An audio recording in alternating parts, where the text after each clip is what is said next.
I've seen tons of scenarios where the woman is frustrated, stressed, whatever, about the fact that this man has made it official. She may go speak to her friends or family, whoever, and they'll do stuff like, oh, you know what? You need to make him jealous, or you need to ignore him for a week, or you need to do all these little tips and tricks and game playing, trying to get this reaction out of this man and maybe get things to move forward. Now, here's the problem. Number one, game playing in general is unhealthy, right? But here's where it can be very deceptive, because let's use the example of trying to get him jealous. You're dating this man, let's say it's been 7 months, right?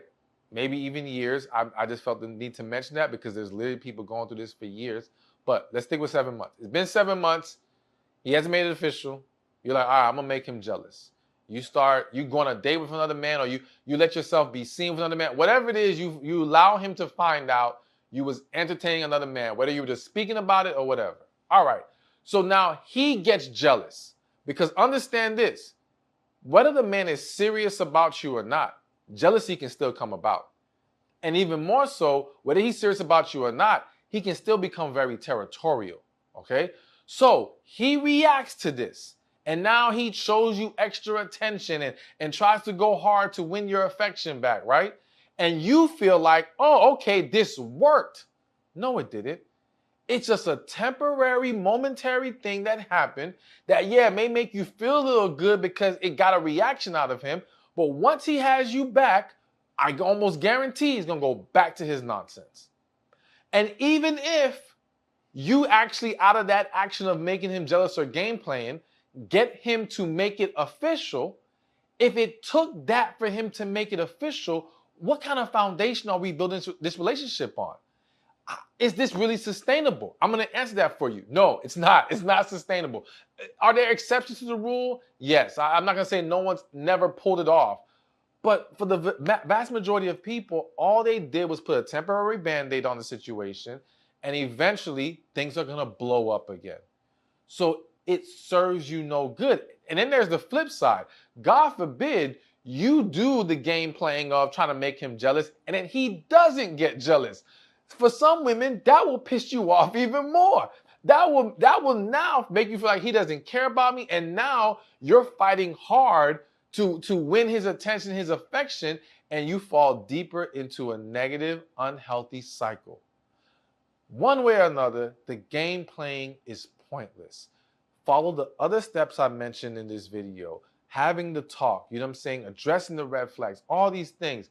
But leave the games alone. They will only make matters worse. All right, so I've given you a lot to consider this video, but here's another thing you got to do, all right? When a man has yet to make it official with you, you need to talk to God.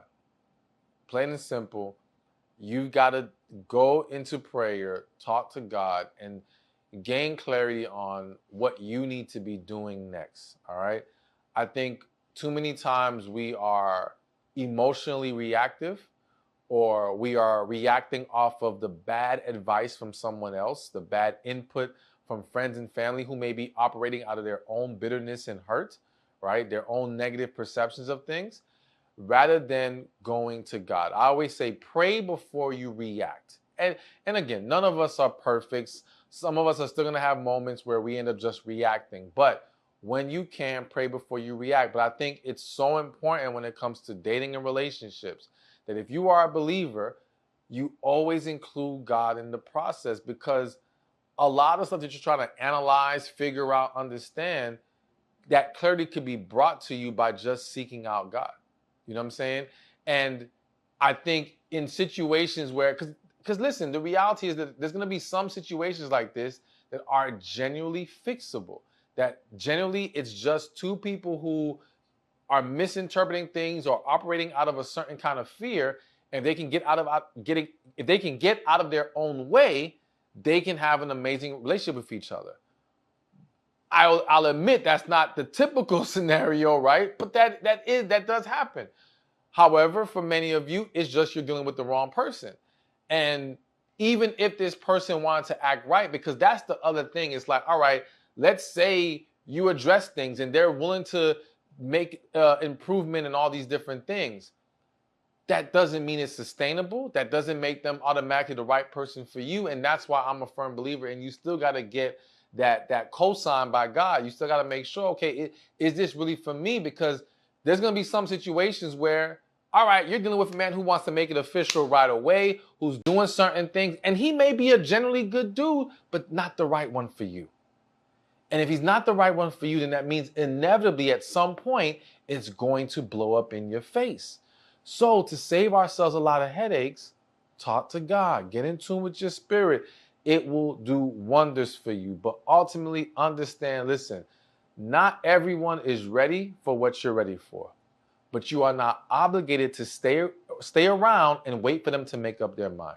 So if this man doesn't know what he wants, if this man is not sure, even if he expresses all this deep love and desire for you, if he is unable to get on the same page as you, then you have to be prepared to walk away.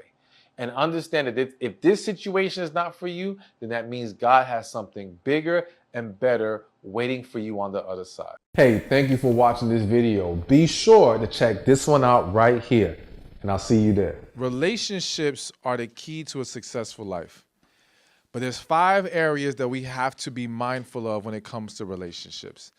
There's relationship with God, relationship with ourselves, relationship with family and friends,